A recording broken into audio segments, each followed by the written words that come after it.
All right. So, and I'm recording this because every one of our sessions is posted to the Keller Williams Greater Metropolitan training page. So if you ever miss one of these sessions, or if you say, hey, it's been a while since I've been able to make one of these, once a week just isn't enough. And you can do one a day. We've got them going all the way back to October. We cover just about everything. So I'm going to start with property ownership tonight. Then I'm going to go to contracts per Gianna's request. And then we'll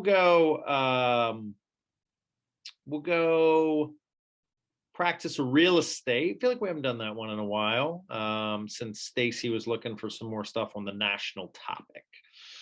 All right, so property ownership to kick us off. Guys, and the way that we will run these, for those of you who haven't been here in a while, as I said, or you're maybe joining us for the first time, property ownership is going to, not property ownership. What am I saying? I'm going to read the question. I need you to put an A, B, C, or D in the box, in the chat box. So have your chat box open. A, B, C, or D to let me know what you think the correct answer is. And then whatever the crowd thinks we'll go with, and we'll break down concepts that we get really, really, really right or really, really, really wrong. First question. A, are all property is classified as either real or A, fixtures, B, easements, C, implements, or D, personal? What is the other type of property? A, B, C, or D? The D's flood the chat box, and that is correct. Fixtures are attachments. Easements are what allow access to other properties or encumbrances on other properties. Implements are crops on farmland. Personal property is anything not nailed down.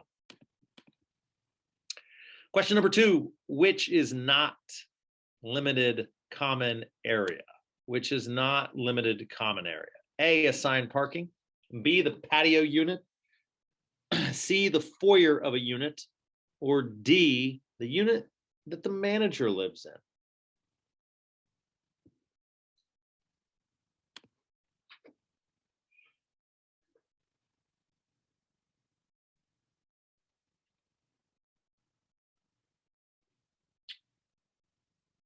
Couple A's and couple C's. Keep them coming there, guys.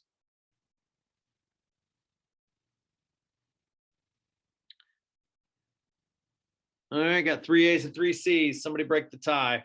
All right, Taylor says C, the foyer of a unit. And that is correct. The foyer in a unit is part of the unit, therefore is not common area. Assigned parking, patios, and unit managers limited common elements. Limited common elements.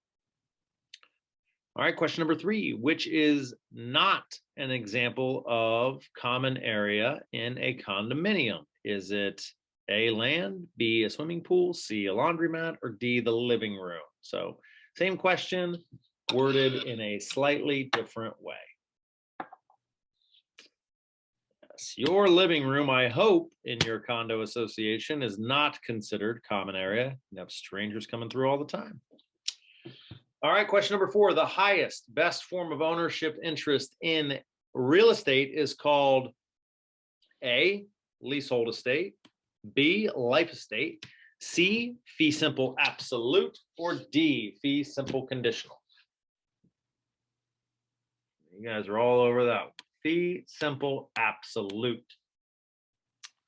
Fee simple absolute means you own what you own absolutely. All right, question number 5. Mr. Green gives a life estate to Sandra. Upon Sandra's death, the estate goes to Mr. Blue. Mr. Blue's interest is known as A, a revisionary interest, B, a contract for deed, C, a leasehold interest, or D, the remainder interest. Lots of D's in the chat box tell us that it is the remainder. Remainder means going forward to someone else. Revisionary means going back to the grantor. Leasehold is temporary. Contract for deed is the number name for a land contract. So remainder, if you are getting it after someone else, you are the remainder, unless you are the person who is giving it to someone else and then it comes back to you. In that case, that is a revisionary interest. Question number 6, which is not appurtenant to real property? A, mineral rights, B, an easement, C, a deed of trust, or D, chattels.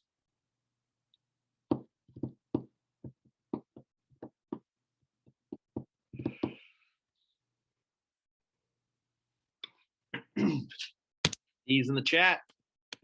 And that is correct. Chattel is personal property and does not run with the land. Everything else does.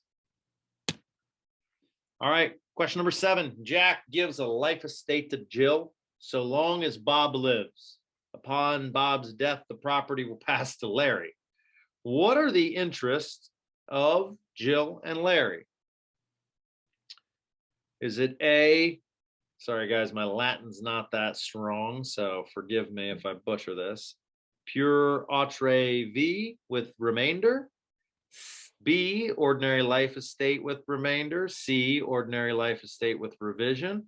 Or D, pure autre v with reversion. And all of the A's are correct. Since Jack won't get it back, it's not revisionary. So remember, guys, when we talk about the exam, even if you didn't know, you're like, hey, I got no clue what, whether it's, pure autre v or ordinary life estate. If you stop and say, well, what do I know? I know remainder versus reversionary. So Jack's not getting it back, so it can't be reversionary. I just took myself from a 25% chance of guessing and a 50% chance of guessing, right? And you got to give yourself the best chance wherever you can. Then from there, I might say, well, this Jill having it as long as another person lives sure as hell doesn't sound ordinary. So I'm probably going to go with this fancy Latin word. Boom, you get it right. So better if you know it. If you don't know it, this one is one that I would flag and come back to with some remaining time.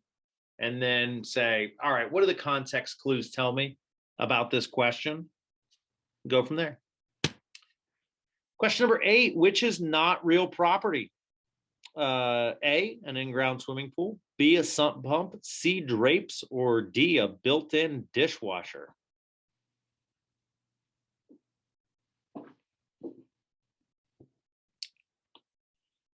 All right, C's have it, and the C's are correct. That's personal property. No matter what your spouse tells you, nobody's buying the house because of the drapes. No, I'm kidding. Those are personal property. Everything else will be considered real property because it is fixed. Built-in dishwasher, built-in in-ground pool, in the ground, sump pump attached to a hole in the floor. Question number 9. Which is both a lien and an encumbrance on a property? Is it A, an easement, B, a deed restriction, C, a mortgage, or D, a license?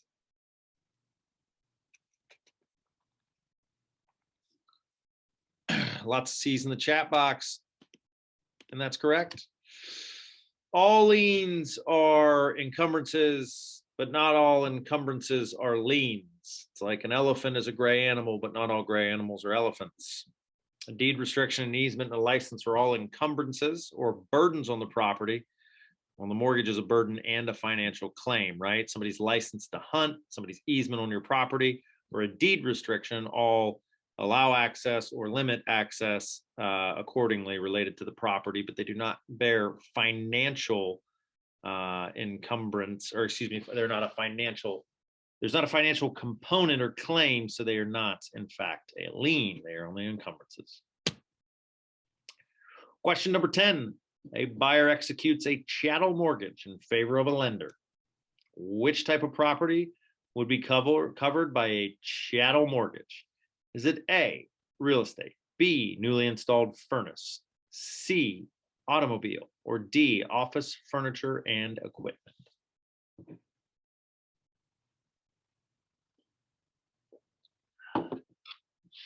The D's all up in the chat.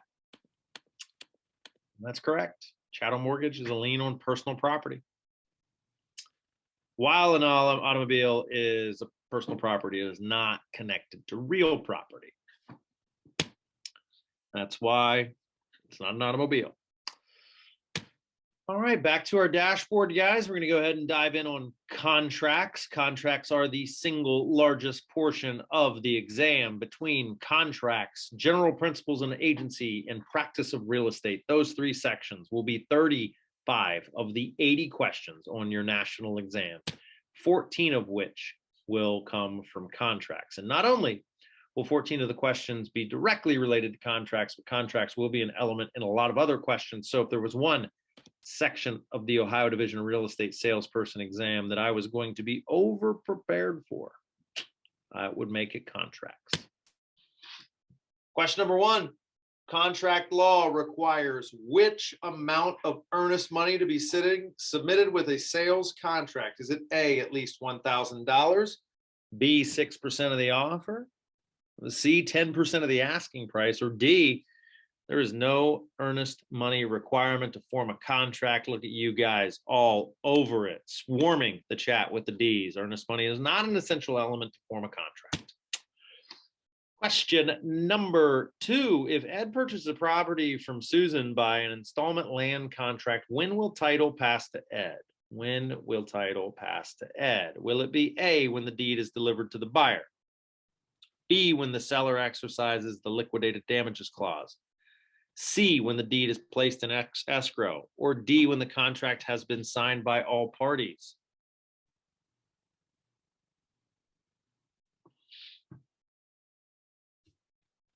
All right, the A's are all over the chat, and that is right. Ed does not come into title until the deed is delivered, and this will occur when the contract terms have been fulfilled, including, most importantly, the final payment to Susan. All right.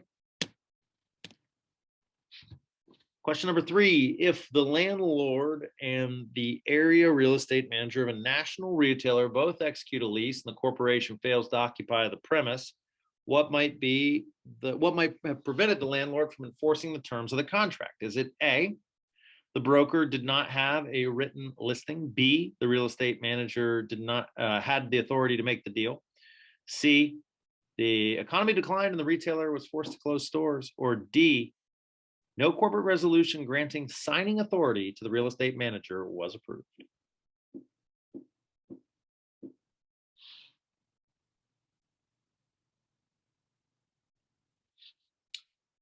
D's flood the chat box, and they are correct. Having been on the wrong side of this, it's a real thing.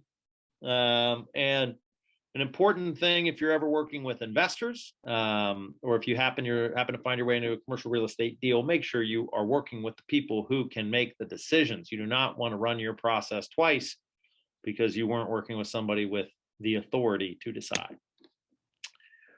What is the best explanation of an option? Is it A, the clause that grants either party the right to cancel the contract, B, a document involved in closing a real estate transaction, C, a legal procedure or action brought by either the buyer or seller to enforce terms of the contract, or could it be D, an agreement with consideration granting exclusive rights to buy or lease a property at a given price within a stated period of time? This one is going to be D, gang. D, the option grants one party, unilateral, the option to execute some provision of a contract, right? So I'm currently working I'm helping someone with a lease on a property for a taco shop. Pretty excited, hoping I get paid in tacos. But you will see it, and I'll read it to you right from what's in the contract. 7, here's the term of the agreements: 7 years commencing on the rent commencement date, with one option to extend for 5 years, known as the option period, right? So that's what it says in the contract, and it effectively just means that they're going to lease this place for 7 years, and then during the option portion, which is probably going to be 1 to 2 years prior to the end of the lease, the tenant will have the option to extend for another 5 years to activate that option. There is no point where the landlord or the other person on the other side of this lease can say, oh, hey, we're not going to do that option thing anymore, because it's already written into the terms. So it's a unilateral binding component. And so it gives exclusive rights to buy or lease for a stated period of time. That's all she is. Question number 5. In order to have a valid contract, the good faith deposit must be paid in the form of A, cash money and small bills, B, anything the parties agree upon, C, a cashier's check drawn from the buyer's bank or a personal check drawn from the seller's bank. Guys, anything the sellers agree upon. Good faith deposit could be some magic beans that Jack traded a cow for. I mean, it's whatever is in the contract is what you do as it relates to that, as long as it's not legal, or as long as it is legal, as long as it is legal. Don't do illegal things. All right, question number 6. A bilateral contract is one that A, is void, B, is unenforceable, C, binds both parties to the agreement, or D, binds only one party to the agreement.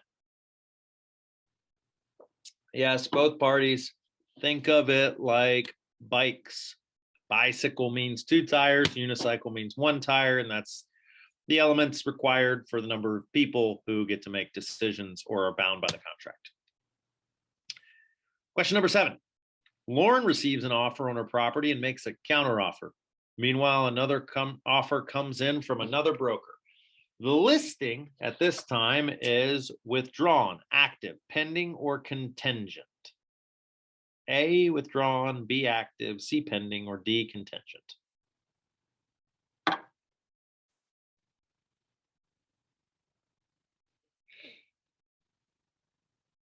All right. So this is an important one, and you're all getting it. It's still active, and it allows me to highlight something.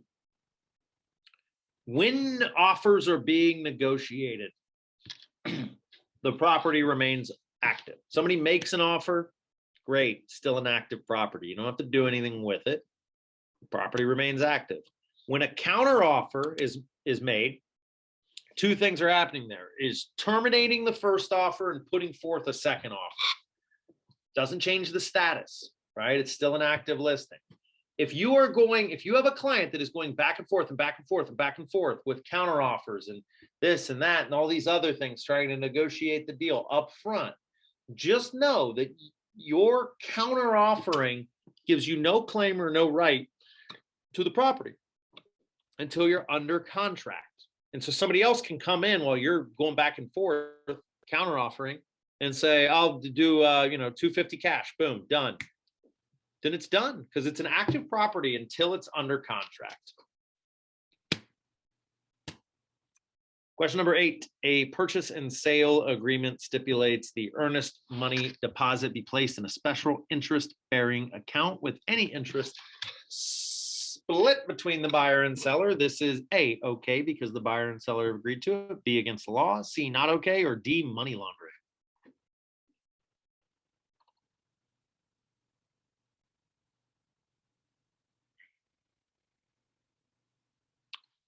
All right, the A's have it. This is okay because the buyer and seller have agreed to it. One's splitting it. If it's in the contract, and if it's anything other than the money being in your name as the agent, then it should be fine, as long as it's legal. Once both parties have signed a contract and or have signed a purchase and sale agreement, the buyer's earnest money check is deposited in a broker's special trust account. Whose money is it? A, nobody's until the transaction is either completed or rescinded or breached. B, the buyers until closing. C, the sellers until closing. Or D, the brokers as prepayment.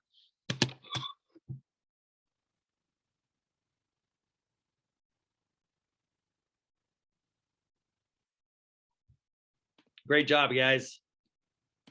Say. So let's think about this, okay? Because I saw a couple of non-A's slip in there at the end. Let's say the earnest money is paper clipped to the actual offer. Until that offer is accepted, it's still the buyer's money, right? It's just out there in the universe, but it's still the buyer's money. They lay claim to it. When the transaction closes, right? Let's skip all the way to the end. When the transaction closes, it's the seller's money, right? It shows up on the closing disclosure, and it's a credit and a balance, or credit and debit and according columns. But like, let's assume that that money's going to the seller. They're getting paid with that portion of the down payment, as part of the earnest, and that's what the earnest money is. In between the offer being accepted and the property closing, it's nobody's money. Now, it's very likely that the closer it is to the start of the contract, the more likely it is that the buyer will get their money back. The closer it is to the end of the contract, the less likely it is that the buyer is going to get their money back, right? So if you're 2 days before closing and your buyer just walks away, the seller is going to want to keep that earnest money because they've had it off the market for 3 weeks. If you go under contract day one and then day two you decide your buyer decides they don't want it, no big deal. You'll probably get that money back, but know that it is nobody's money, right? It's in limbo.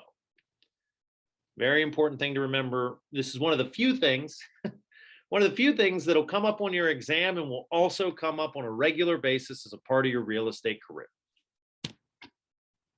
Question number 10, a condition or contingency in a contract can be waived by the A, lender's appraiser, B, broker for the seller, C, party benefiting from the condition or contingency, or D, the broker for the buyer.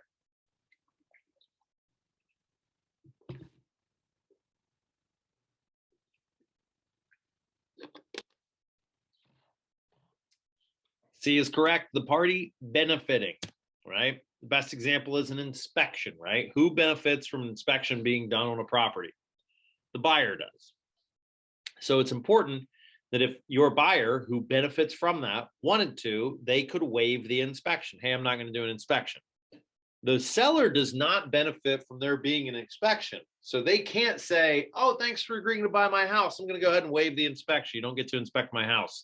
Hope the roof's good. No, so it's the party that's benefiting that gets to waive. Question number 11, a seller and buyer agree on the terms of a purchase and sale agreement and are now waiting for closing to occur. Unfortunately, before closing occurs, the improvements on the property are struck by lightning and totally destroyed. The buyer may want to play the lottery. Now, A, do any of these things. B, terminate the contract. C, accept the property as is. Or D, accept the property and claim the insurance proceeds. The A's have it. And guys, remember, little test taking tip. Anytime you see all of the above or none of the above, still read the questions. But if you're like, God, I really don't know, it could be a couple of these, then just pick all of the above, all the above or none of the above, right? It is rarely going to be 3 wrong answers and one of the wrong answers is all of the above.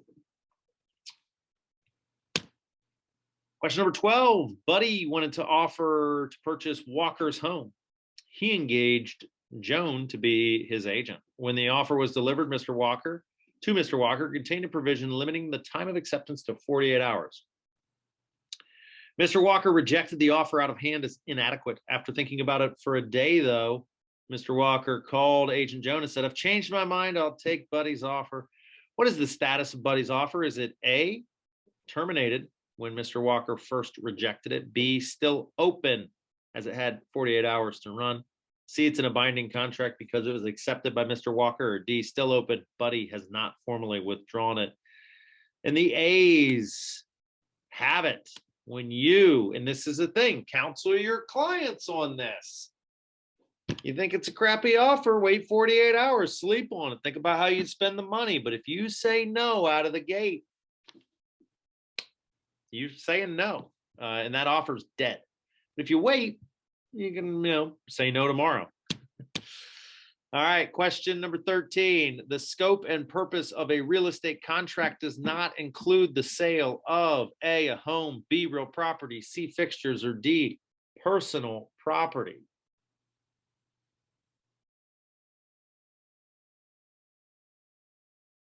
All right. The D's are all over it. Personal property is not included. To do that, you would need a bill of sale. A bill of sale for the property. Colin makes an offer to buy a seller's property and gives the seller $2,000 as earnest money. Before the seller decides to accept the offer, Colin calls the seller and announces they'll be withdrawing that offer and asks the seller to return the earnest money. What statement is true? A, the buyer is breaching contract. B, the buyer is entitled to get that money back. C, the seller gets to keep the earnest money. Or D, the broker gets to keep the earnest money.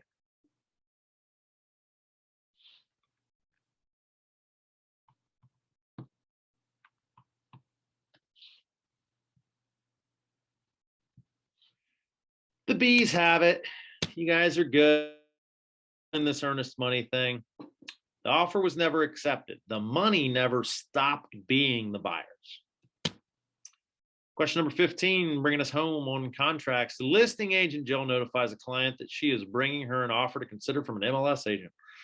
On the way to the client's house, Jill receives a call from a buyer whom she has an agency relationship. The buyer wants to see the listing, and Jill agrees to meet him at the house. The buyer wants to make an offer and asks Jill what price would be good. Jill looks at the offer sent by the MLS agent and suggests the buyer offer $500 more. What statement's true? A, when acting as a dual agent, the salesperson cannot suggest or recommend specific terms. B, the broker should be proud of this listing agent. C, the listing agent did exactly the right thing. Or B, the listing agent has nothing to worry about.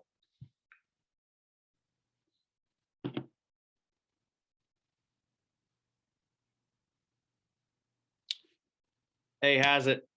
Guys, dual agency is tough. I would not recommend doing it. It's really easy. If you end up in a dual agency situation, we have over 450 agents in our office, and one of them will be glad to work part of the deal and take a referral fee so that you can act in the best interest of your client and don't put yourself in a position where you are negotiating against yourself.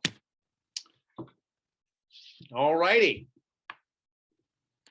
Question. Let's see, where are we going next? What I say we're going to do next? Practice real estate. We haven't done that one in a while. You guys intend to do that, right? Intend to practice real estate? Let's make that happen for you. All right, guys. Mark is a real estate agent with 20 years of experience in residential real estate. He gets a call from an old classmate that found him through the social internet website. Wow, you can tell this is a real up-to-date question. The classmate asked Mark to manage her 400-unit apartment building. Mark should A, begin marketing the apartment. B, open a property management trust account. C, enter into a property management agreement with the owner of the, without the broker. Or D, ask the owner to let him refer her to an expert.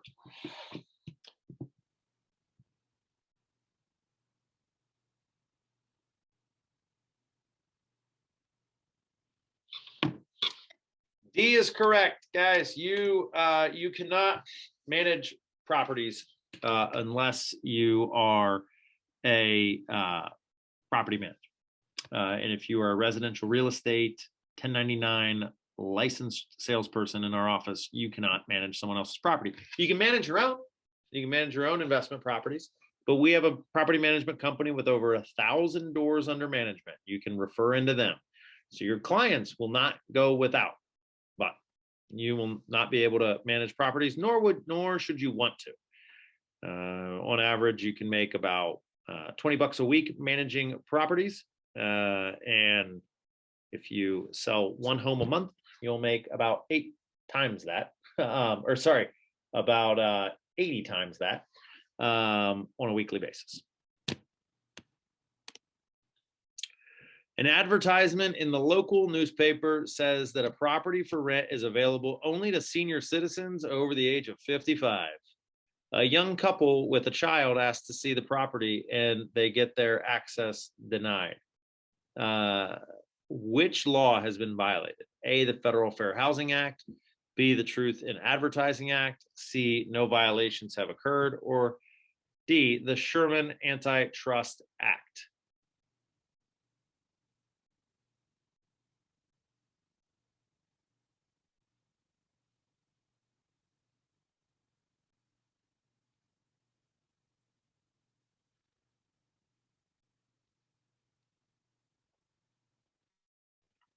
All right. We got some A's, some people thinking that the Federal Fair Housing Act has been violated, and some people say no violations have occurred. I think that we slightly more for C, so we're going to go with that. And that's correct. Even though family status is protected by the Federal Fair Housing Act, many courts have ruled there's an overriding state interest in providing housing for seniors as long as at least 75% of the complex is set aside for those 55 and older. So this is an exception to the rule that in Ohio exists. My parents just bought a house in a 55 up in community as a way to make sure that I can't go live with them. So thanks, Mom and Dad. All right, which is not grounds for revocation or suspension of a license? Which is not? A, violation of the Code of Ethics. B, violation of the Civil Rights Act of 1866. C, violation of the Canon of Ethics. Or D, Federal Fair Housing Act violations.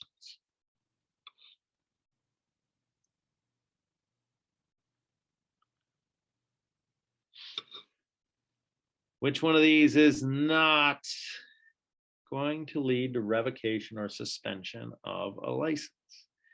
The answer is A, it is the Code of Ethics, and this is where I tell my crummy joke about how canons can hurt you, but codes can't. So the Canon of Ethics is put forth by the commission, and that can lead to revocation or suspension. But the Code of Ethics is from the National Association of Realtors. It does not impact your license status at all. Question number 4, Carol, a broker, doesn't want her husband to know she received a commission check for $35,000. So she put the money in her non-interest bearing broker's trust account that she maintains for her clients. Carol is guilty of A, commingling, B, cooperation, C, self-dealing, or D, conversion.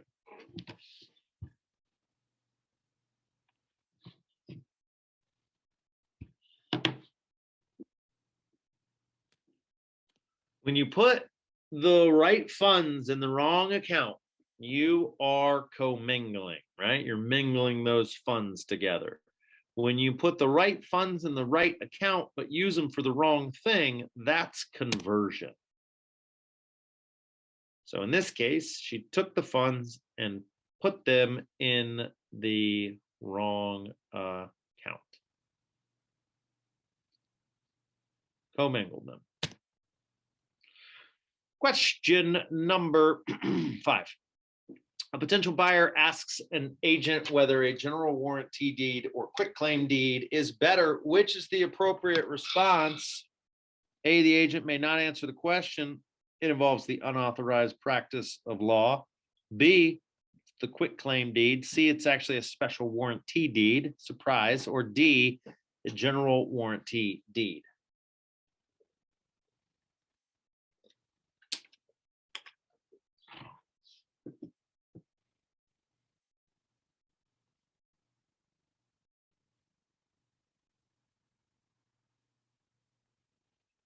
When somebody says, which type of deed should I take? You say, consult your lawyer, because that is unauthorized practice of law. And, oh, shoot.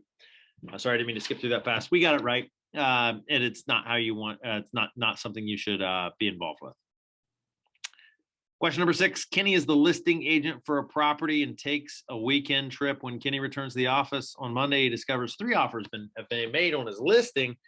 2 offers are from competing brokerages. The third is from an in-house offer.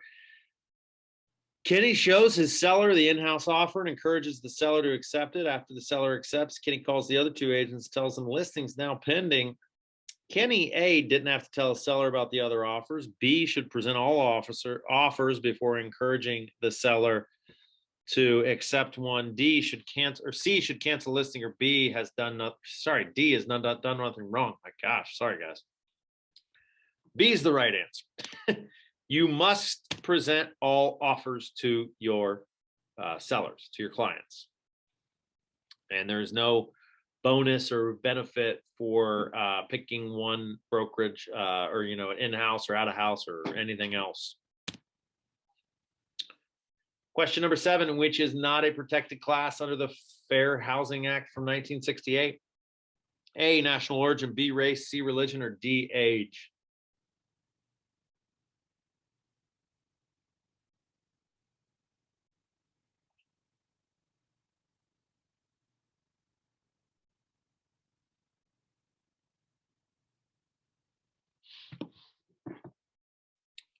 Lots of A's here.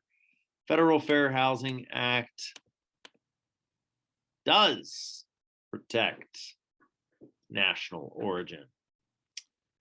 Age is not a protected class in 1968. Race, religion, color, sex, national origin, disability, and familial status are all there, but age is not. Question number 8, Abby is showing a potential renter an apartment. The renter lets Abby know that she's currently in drug rehabilitation therapy for cocaine addiction. Wow. Abby should A, immediately ask the potential renter to leave and call the police. B, not discriminate against the renter if she's in a protected class. C, let the renter know she will be charging more rent than any other tenant. Or D, show the property closer to a drug rehabilitation clinic. Yeah, I mean, this one should be pretty easy. Just following the do right rule. None of those things, the other things seem very right to do. The person undergoing drug rehabilitation therapy is considered a disabled person under the Federal Fair Housing Act. A buyer sees a real estate sign in a yard and calls the phone number on the sign. The buyer speaks with the agent of the broker and they meet at the property so the buyer can take a look.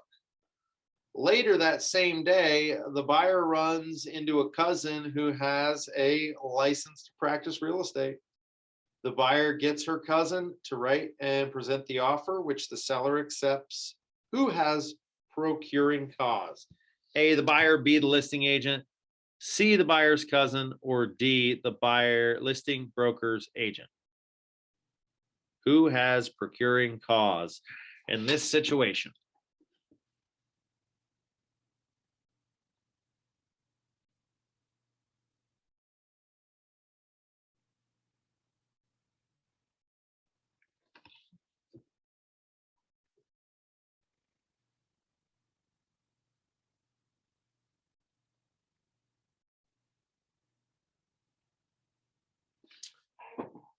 So the buyer is not going to have procuring cause because they are the buyer.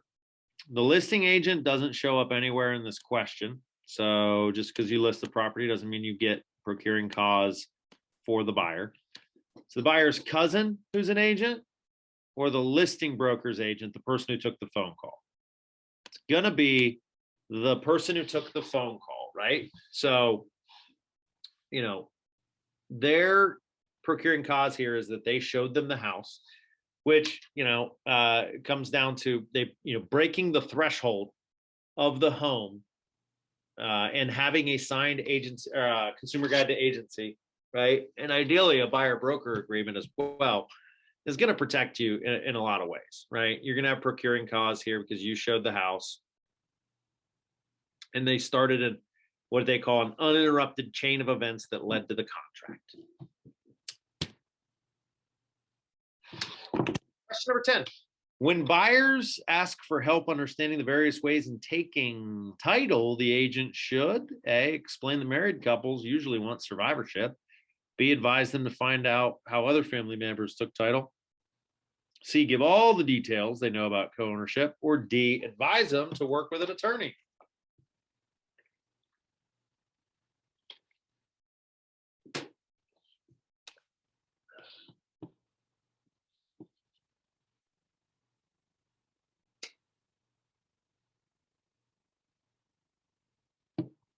D's right. Work with an attorney. Question number 11. Grace is the agent on the floor and receives a call from a potential buyer stating he's an executive of a company and would like to see some high-end condos listed by her firm. Grace sets an appointment and shows him the condos. The next day, Grace receives another inquiry on the same condos. She detects an accent and presumes the caller is from West Virginia. When the caller requests viewing appointments, Grace informs him that he will first have to be pre-qualified. Of what law is Grace in violation? Is it A, the Fair Housing Act, because discrimination based on ancestry is illegal? B, the Civil Rights Act, because discrimination based on ancestry is illegal? C, she's not in violation of any law, or D, it's the Equal Credit Opportunity Act? All the B's in the chat, and that's correct. Federal Fair Housing Act doesn't include ancestry, but the Civil Rights Act of 1866 does. And guys, you should, this is why scripts are going to be really important to your business. It's why having, knowing what you're going to say and saying the same thing every time, it is merely a form of protection for yourself first and foremost, right? If you ask the same questions to everybody involved in everybody that calls on one of your listings or everybody that's one of your buyers, you're gonna have a very hard time getting pegged on any sort of discrimination claims, because but if you start asking different questions to different people based on what you perceive, you could be in a lot of trouble. A real estate agent is authorized to prepare a pre-printed real estate sales contract provided by the local bar association, B, a pre-printed lease agreement for sellers to sign, C, a real estate sales contract, or D, a pre-printed land contract form available through the legal publishing mart.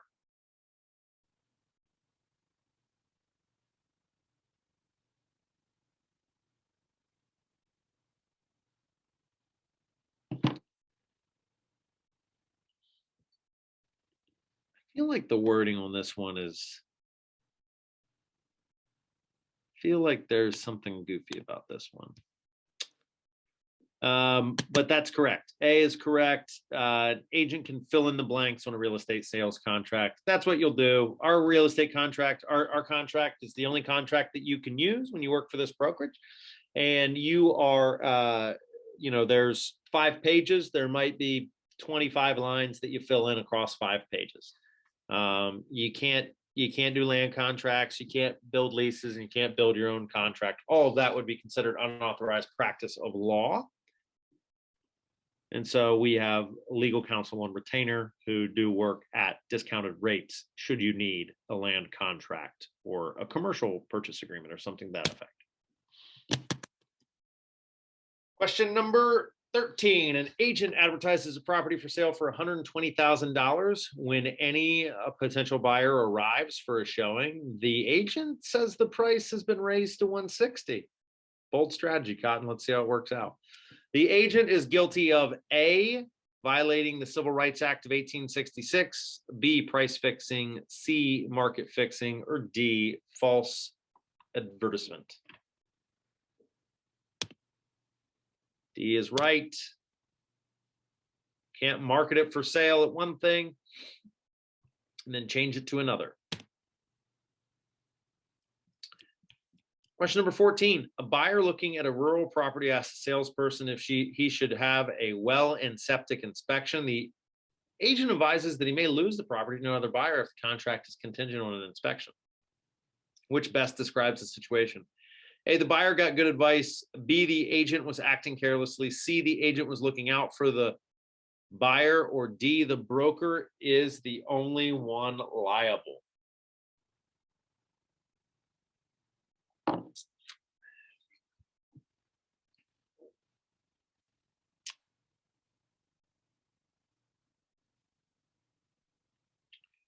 All these D's in the chat. We'll go with D. And the answer is B. So let's go with what is the question rationale here. They're expected to use reasonable skill and care when representing a client. Agent should never discourage a buyer from having an inspection performed. This is true. And it's also really important because the market that we're working in, the market that you are going to be born into as realtors, you're going to see people who waive inspections all the time to make something more competitive. And ultimately, you never want to be telling your clients what they have to do or what they should do. You want to be very clear in presenting information in such a way that you are letting them know the reality of the situation. And hey, what I would say is, I cannot recommend that you go without an inspection. Not having an inspection will make your offer more competitive in the eyes of the seller. That's something that they're really looking into. You will be, purchasing the property effectively as is. Some other options you might have are writing the inspection is for information purposes only, where you still get to do an inspection, but you're not going to try and negotiate afterwards. Blah blah blah. There's a lot of different things that you could say there, but to just say like, hey, listen, you're not going to win with an inspection. That's not the case. You do not know that, right? And plenty of people win with inspections. Price, terms, and conditions are the three factors of a contract that you're going to leverage to have success for your clients. So don't ever tell anyone you got to waive the inspection. Just present the reality of the current market. Advise them that they want to be in the most protected possible situation and that you are willing to write the offer however they deem it. Question number 15. Real estate agent Marge listed a property that was occupied by a tenant. The seller instructed Marge to inform the tenant that he has 2 weeks to vacate because the owner wants to sell the property. Marge should A, advise the seller to consult with his attorney for advice on how to get rid of a tenant. B, refuse the listing. C, change the locks and shut off utilities. Or D, there will be there in 2 weeks to make sure the tenant doesn't damage property while hitting the bricks. A is correct. Got to talk to an attorney on that one. You don't have any authority to evict tenants or deal with anything like that. All right, guys, we got a few minutes left here. And I want to take that time to revisit. I just actually did paperwork for a guy who had been coming to these, and he gave me some really positive feedback on some things that worked for him on his second time around taking the test. So I wanted to take the chance to talk to you guys about that, just because I know we got several folks that are testing in the next couple of weeks. One, as I mentioned before, and I will drop into the chat, we record all these study sessions, right? And so if you want to go back and listen to any of the different segments or any different sections, you've got them there. That is the link directly to the playlist of all of these. The second thing that I will say is that, again, and I'm going to put it in the chat again, is the breakdown of the exam questions. And where are these? Okay, there they are. Really, I mean, cannot stress enough, like, invest your time, energy, and resources in the sections of the real estate exam that are going to serve you the best. There is, I would never recommend spending a lot of time focused on leasing and property management, right? Try and get as far as you can. And with common sense. But, if you were just going to do contracts, general practice, real estate, general principles of agency and financing, you have 55% of the questions in those first 4 sections. So now when it comes to taking the exam, right? 1, be prepared. The people at PSI testing facilities are, well, I've never been to jail, but I imagine that these people were too mean for jail. And so then they said, go work at the testing facility, because they are not there to make you feel warm and welcome. So just be prepared for that. Don't get jarred. Don't get uncomfortable. Just know these people are supposed to be cold and stern and all that. And then from there, get in. And I would say, you got your scrap paper, you got your pencil. I would immediately try and get out of your head anything that you are thinking you want to remember, right? Draw the little graph of, hey, this is what a Federal Fair Housing Act versus 1866 versus 1968 Civil Rights Acts, and who they cover and what. Just write it on your cheat sheet right away. 53,560 square feet in an acre. Get that down. Okay, boom, got all that down. Now you can just focus. When you start the exam, answer the questions that you know first, right? And this was the thing that was most emphasized by the last individual. He said, I followed your advice. First question I got, looked pretty difficult, and I had no idea what they were actually talking about, so I skipped it. And then, we got the second question, third question, got on a little bit of a roll, and he skip. And he said, hour into the exam, I had answered, he was retaking the national portion. He's like, I had answered 40 questions, and I was, or whatever, 45 minutes into the exam. He's like, I had answered 40 questions. I was halfway through. And he's like, then I got to take the rest of the time. I just work back through. Okay, these, and I say, if you don't like math, honestly, guys, I'll tell you this, any math problem, just skip on the first round. Because most of us are missing math problems because we're rushing through and we're just jamming numbers into our calculator. But your best strategy is to sit there and say, what the hell's the question asking? Right? And then go find the information you need for the answer. And if you're rushing through at the end of the exam, trying to get it done, you're not going to do it right. So skip the stuff you don't know, skip the math problems. So get your easy ground fruit, low hanging fruit, get those in the bucket, right? You cannot afford to miss easy questions. So you do get those all out of the way first, then go back and hit all your math problems, right? And as you're working through your math problems, you're going to continue to jog your memory. And then your final set is going to be the stuff that you had no idea what the hell they were talking about the first time you looked at it. I promise you, by the third time you looked at it, you've got anywhere from 80 to 119 other questions that have jogged your memory. You're going to get some of those, right? So then you're probably staring down the barrel of a half dozen, maybe 10 questions that you're just like, God help me, I don't know what this is talking about. And that's where you're going to want to use your context clues. Look for the one thing you do know. What do you know, and what answer is that showing up in? If you can eliminate a couple wrong answers, you give yourself a coin flip. If you can eliminate a couple wrong answers and you're like, hey, I know what remainders are and I know what reversion is, and this isn't reversion, you probably increase your chances from 50% closer to 70%. If you got 10 questions like that at the end of the hell, if that was every question on the exam, you could get a 70%, right? You get 7 out of 10 right. So having a strategy going in is going to allow you to feel in control. I cannot stress enough the psychology of knowing what you're going to do when a question that you have no idea what it is comes up. You're able to just skip it, right? You know that it's coming. Some of these questions are intentionally ridiculously hard for the purpose of throwing you off. And it's also, a way that they add, they calibrate tests and test questions. But if you know it's coming, you get to be in control. I'll answer that question when I want. I'll deal with math at the end. And you're going through answering the ones you know before you have to start really working. That builds a base.